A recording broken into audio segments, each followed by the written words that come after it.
आपका स्वागत है हमारे चैनल में। आज हम जानेंगे गरुड़ पुराण के अध्याय 6 का एक ऐसा रहस्य जो आपकी सोच बदल देगा।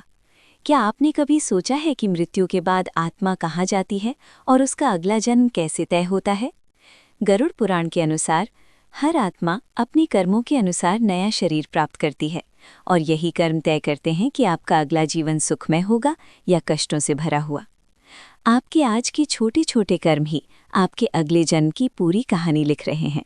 इसलिए जानना बहुत जरूरी है कि आत्मा का पुनर्जन्म कैसे होता है। पाठ 1। आत्मा का पुनर्जन्म कैसे होता है।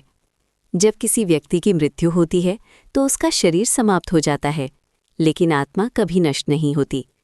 आत्मा अपने कर्मों का फल भोगने के बाद एक नए शरीर की तलाश करती है। गरुड़ पुराण के अनुसार आत्मा को उसके कर्मों के आधार पर नया जन्म दिया जाता है। ये जन्म मनुष्य, पशु या अन्य किसी योनि में भी हो सकता है।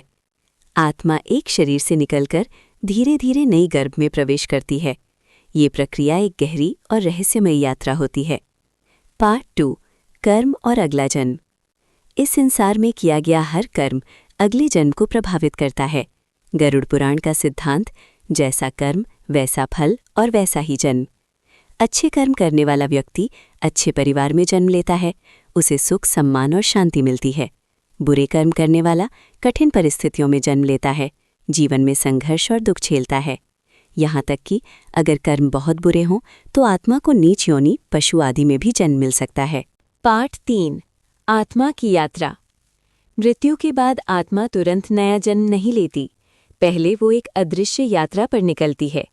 इस दौरान आत्मा अपने पुराने जीवन को याद करती है, अपने कर्मों का अनुभव करती है, पछतावा और संतोष दोनों महसूस करती है। इसके बाद आत्मा को उसके कर्मों के अनुसार सही स्थान और परिवार में भेजा जाता है। ये पूरी प्रक्रिया एक चक्र की तरह है, जिसे जन्म मरण का चक्र, साइकिल ऑफ रीबर्थ कहा जाता है। ऑरेंज। पार्ट 4। मोक्ष का मार्ग। गरुड़ पुराण में बताया गया है कि इस जन्म मरण के चक्र से बचा भी जा सकता है। इसके लिए ज़रूरी है सच्चा धर्म, अच्छे कर्म, भगवान की भक्ति, सत्य और दया। जो व्यक्ति इन मार्गों पर चलता है वो मोक्ष प्राप्त कर सकता है। मोक्ष का अर्थ है आत्मा का हमेशा के लिए जन्म मरण से मुक्त हो जाना।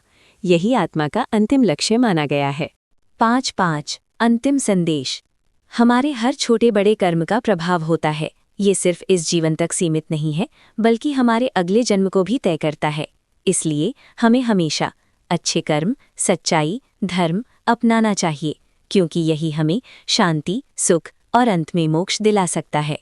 अगर आपको ये ज्ञान पसंद आया हो तो वीडियो को लाइक और हमारे चैनल को सब्सक्राइब जरूर करें। अगली वीडियो में हम जानेंगे गरुड़ पुराण अध्याय 7 का रहस्य। धन्यवाद।